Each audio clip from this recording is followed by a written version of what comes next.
Namaste dosto, welcome back to Cross Cultural. Today we're going to watch together a video called Obsindor proved India is now world's most battle task force.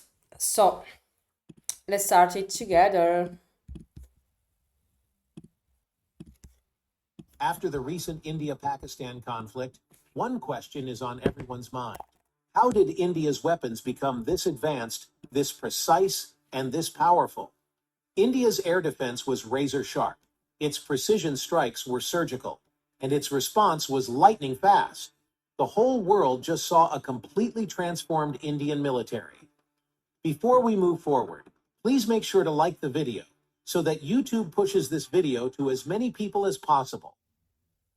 In just a few days, India stunned both enemies and global observers. Pakistani drones were being shot down with ease. Incoming threats were intercepted mid-air before they came close.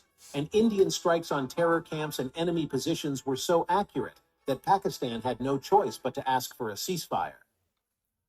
This is not the India of the past. This is a new India, a prepared India. An India that doesn't just defend, but hits back with precision, speed, and total control. Yeah, it's a new India, guys. But here's the big question everyone is asking. How did India get here? Just a few years ago, India was heavily dependent on outdated foreign weapons, old radars, and patchy coordination between its armed forces. The military had skill, yes, but it lacked modern tools. The gaps were obvious. During past conflicts, India's response was always seen as delayed, reactive, and diplomatic. Not anymore. What the world witnessed in Operation Sindoor shocked even military analysts around I think that word after Operation Sindoor is shocked. World. India's air defense systems detected and destroyed incoming threats with calm confidence.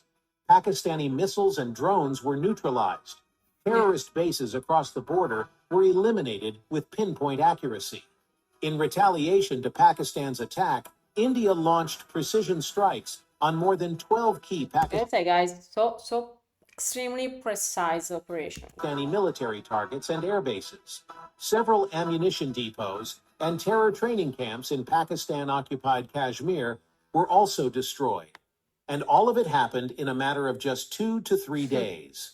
So what 2 or 3 days changed? It began more than a decade ago. After repeated terror attacks and cross-border strikes, India decided it couldn't afford to stay behind. Step by step, India began rebuilding its military from the inside out. The first big move was the modernization of the air defense network. Yeah. India started replacing old Soviet-era systems with homegrown missile systems like Akash. Akash was not just cheaper than foreign options. It was tailor-made for Indian conditions. It could operate in deserts, mountains, and coastal regions, and it worked. Every trial, every field test showed that Akash could hold its ground. Akash could resist, its power, and the test is accurate, with Akash. Now forms the backbone of India's layered air defense, capable of engaging multiple targets at once up to 25 kilometers away. Then came the big leap integrating radar sensors and missiles into a single command system. Earlier, the Army, Navy, and Air Force worked separately. That caused delays. Now, with integrated commands and real-time data sharing, decisions happen in seconds. If a threat enters Indian air... It's incredible how things are changed in all this year, especially this kind of thing, because, in just few seconds you can have a decision. Wow. The closest radar picks it up, alerts the network, and within seconds, a missile is on its way to intercept. But defense is only one part of the story. India also built up its offensive power. The BrahMos missile became the jewel in the crown. Developed jointly with Russia, BrahMos is the world's fastest BrahMos, Russian, India. Supersonic cruise missile. It flies at more than 3 times the speed of sound and hits targets with such precision that there is no time for the enemy to react.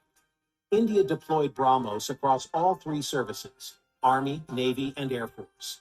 Today, Pakistani command centers, radar sites, and terror bases know that one wrong move could invite a BrahMos strike. In fact, one BrahMos unit can hit targets as far as 300 kilometers away and with accuracy, almost like hitting the bullseye every time.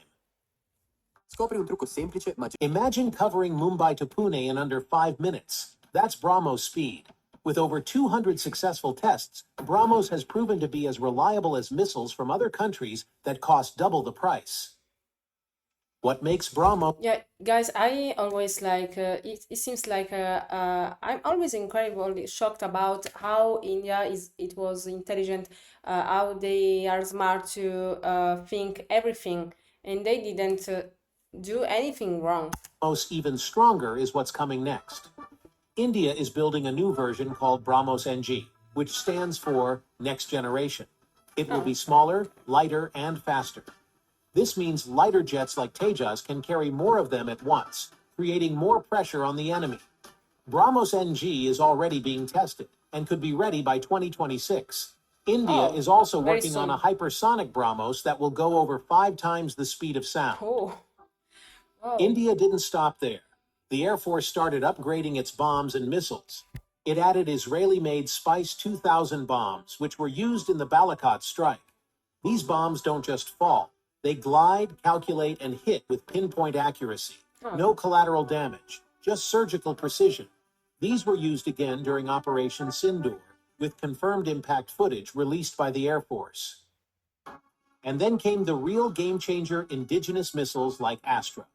Astra is an air-to-air missile. It means Indian fighter jets can now shoot down enemy planes from long distances. No need to dogfight, just lock, launch, and destroy. Oh, Astra was designed by Indians, for Indian jets, for Indian missions. It now sits on Sukhois and Tejas fighters. Astra Mach 2, with over 160 kilometers range, is under final trials and expected to be inducted by 2026. wow, so it's very soon, both Astra and the other one. Wow. Meanwhile, DRDO, India's defense research agency, was on a mission. They fast-tracked projects like Pralay and Shaurya, tactical ballistic missiles that can strike targets hundreds of kilometers away. They tested and improved anti-satellite weapons. They developed unmanned drones, loitering munitions, and next-gen radar systems. They started working on quantum communication to protect military signals from being hacked. Pralay, which can be launched from mobile platforms, is now fully operational with ranges between 150 to 500 kilometers. Even cyber warfare units were created, silent, unseen, but deadly. But all of this would have been useless without one thing: political will. For the first time in decades, India's political leadership gave full backing to the military. No hesitation, no delays. From 2014 onwards, policy after policy was aimed at speeding up defense production. Bureaucratic roadblocks were removed. Private companies were invited to build military-grade weapons. And Make in India became more than just a slogan. The result? India today has a domestic defense industry that can produce everything from bulletproof jackets to radars, drones, and advanced missiles. During Operation Sindoor, these systems were tested under real combat conditions. And they didn't just work. Yeah, the word now is the interest to all these missiles because they showed the functionality in Operation Sindoor, and now I think that they built an empire. They excelled. Pakistani drones couldn't get past India's electronic jammers and drone kill systems. Indian Akash missiles locked onto targets and wiped them out midair. IAF fighter jets dropped precision bombs on terror camps, and the Indian Navy moved its warships into forward positions, prepared to strike if needed. In fact, India had already deployed its naval fleet near Karachi within 96 hours of the April terror attack. That's how fast the response was. That's how ready the forces were. And it was not just hardware. Indian soldiers, pilots, and sailors had trained for this. Joint exercises, war games, red flag drills with the Americans, mountain warfare with the French, naval drills with Japan and Australia. All that training was now paying off. The world saw a new India, a country that doesn't wait to be attacked, a country that doesn't just defend, a country that strikes first, fast, and fair. So when Pakistan asked for a ceasefire, it wasn't out of diplomacy, it was out of pressure. non comprare un altro Okay, guys, the video is end, and nothing, guys. I always congratulate and surprise about the innovation, technology, and quality about Indian missile, and I think that yeah, in Operation Sindor they showed us and from all the world the power. So you know, is a new India, and wow.